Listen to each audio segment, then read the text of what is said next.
Keith Apicary? Who the hell is that?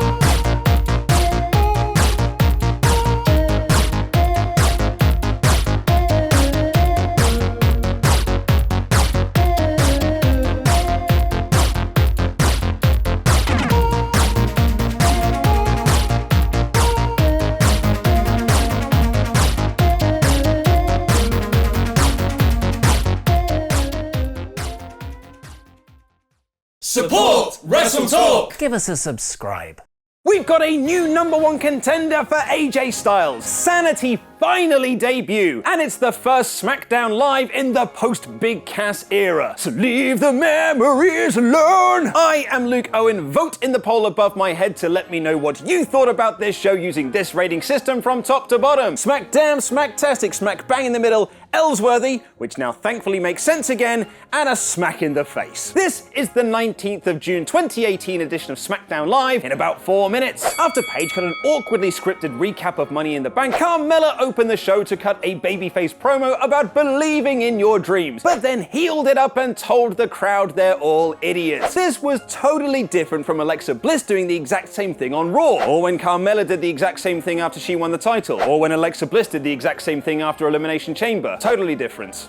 Asuka's music hit, but someone clearly not Asuka came down to the ring. It was of course the returning James Ellsworth, who listed all the women Mella is better than, including Mother Teresa and Beyonce. Man, it's good to have Ellsworth back. Asuka has self-stormed down to the ring to take out Old Chinless, but Mella laid her out with a super kick to ensure this feud must continue. Iconics cut a promo before Billie Kay's match with Becky Lynch, which featured Kay doing a perfect impression of the robotic backstage interviewers. Becky then made her tap out to the Disarmer in a basic match. I'm not sure where either woman is going. Jeff Hardy revealed his next feud by cutting a promo on Shinsuke Nakamura, and later in the show, Nakamura responded by saying he will close Jeff's painted-on eyes. This could be a really good way to reset Nakamura after losing 6 WWE Championship matches, and the two should have an amazing outing. After being announced in the Superstar Shakeup 2 months ago, SAnitY finally debuted on the main roster. But how did this manic group of uncontrollable crazy people debut? I mean, WWE have been holding off on this for 2 months now. They must have something really big up their sleeves. And sure enough, they didn't do anything bland. SAnitY had a scheduled match against the Usos. Oh wait, no, that is bland. The match didn't happen though, as the Usos jumped them before the bell and then got laid out by the Eric Young-led group. Hardly the most exciting NXT call-up. Speaking of which, has anyone seen Andrade Cien Almas? The Bludgeon brothers taking on Luke Gallows and Carl Anderson wasn't good enough to be on the Money in the Bank main card, and apparently it wasn't good enough to be a full match on SmackDown either, with the majority of the action taking place in the commercial break. Bludgeon brothers won and retained their championships. This set up the second half of the show, which was the 5-man gauntlet to determine a new #1 contender for AJ Styles' WWE Championship. The first 2 men were Big E and Daniel Bryan, the latter of which crossed paths with the Bludgeon brothers on the way to the ring. Big E and Bryan then had a really good match, despite the commercial break, and saw Bryan valiantly overcome the big man to pin him after the running knee. Samoa Joe was out next, and although this match got 2 commercial breaks, stopping some of the momentum, they had a fantastic TV bout. Joe is easily one of the best wrestlers in WWE right now, and Daniel Bryan is right there beside him. But the true genius of this match came in the finish. Joe rolled to the outside and put Bryan in the Coquina clutch, trying to get him counted out. But Bryan reversed it and jumped back in before the 10, meaning Joe got counted out instead. It protects Joe in defeat, made him look like a great tactician, and put Daniel Bryan over as the plucky underdog who still has 2 more men to beat in order to win. This couldn't have been booked any better. But it did get better, as before Bryan's 3rd match could start, the Bludgeon brothers attacked him and left him laying, setting up the perfect man to come out next, The Miz, who hit the skull-crushing finale and pinned Bryan to advance. I loved everything about this. And I also enjoyed The Miz taking on the final man in the gauntlet, Rusev. The two had a decent match with a good sequence of reversals, and Rusev hit the matchka kick and locked in the accolade for the win. Rusev is the new #1 contender for the WWE Championship at Extreme Rules, which takes place on... One second, let me quickly check my calendar. Oh man, it's the day before Rusev Day. That's a shame. It would have been really nice and poetic if Rusev got his first 1-on-1 one-on-one WWE Championship match on Rusev Day. Hang on a minute, the day before Rusev Day